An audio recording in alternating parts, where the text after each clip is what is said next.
नमस्कार मेरे प्यारे दोस्तों।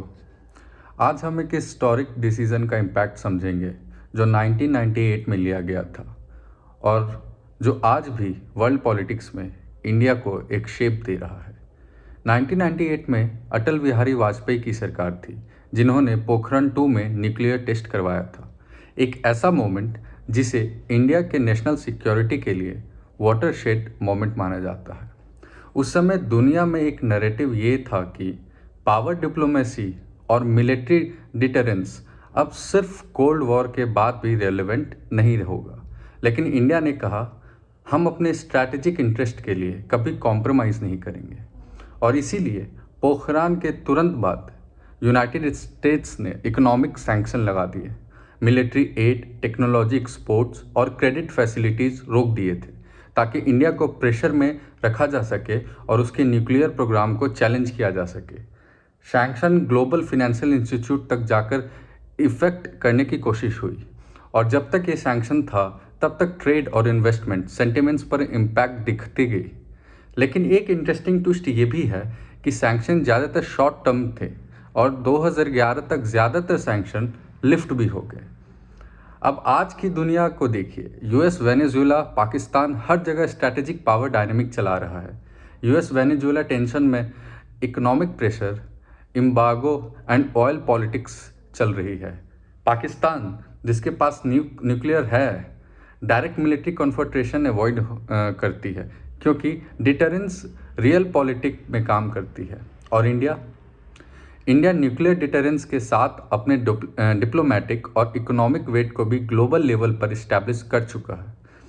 यही वजह है कि आज जब ट्रेड और टैरिफ की बात होती है, फॉर एग्जांपल जैसे यूएस ने रिसेंटली इंडिया पर हायर इंपोर्ट ड्यूटीज़ लगाए, 500% तक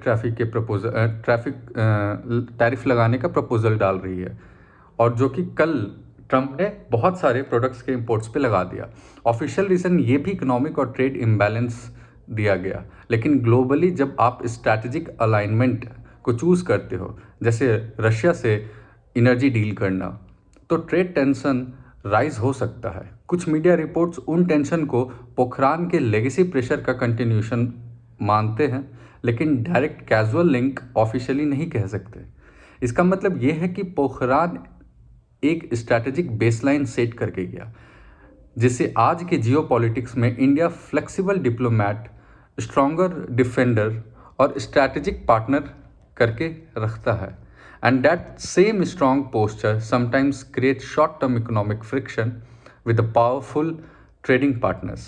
तो कहीं ना कहीं हम ये कह सकते हैं कि पोखरान न्यूक्लियर टेस्ट ने इंडिया को दुनिया की पावर मैप में शिफ्ट कर दिया, जहां सिर्फ ट्रेड रूट्स और इकोनॉमिक नहीं बल्कि सिक्योरिटी और इन्फ्लुएंस भी डिसाइड करते हैं कि कौन निगोशिएशन टेबल पर कैसे और किस तरह से बात करेगा।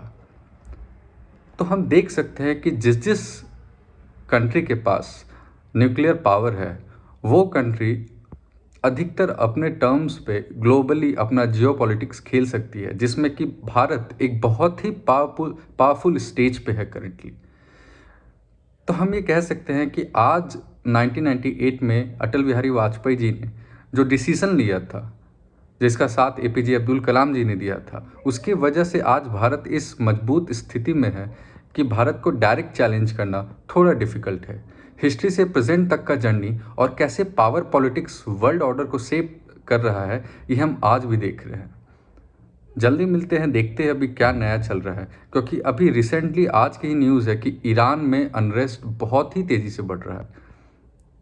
अब इसके बारे में क्या और अपडेट आता है हम रिसेंट वीडियो में फिर डिस्कस करेंगे।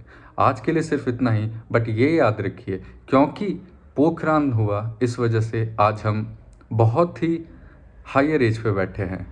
उस समय एक तरह से ये एक बैड मूव बहुत सारे लोग कंसिडर कर रहे थे, लेकिन उसका अल्टीमेट रिजल्ट जो विज़न एपीजे अब्दुल कलाम ने और अटल बिहारी वाजपेयी जी ने सोचा था, उसका रिजल्ट हमें आज लगभग 27 साल बाद देखने को मिल रहा है।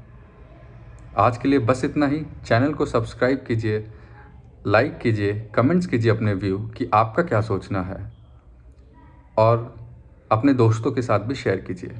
जय हिंद, जय भवानी।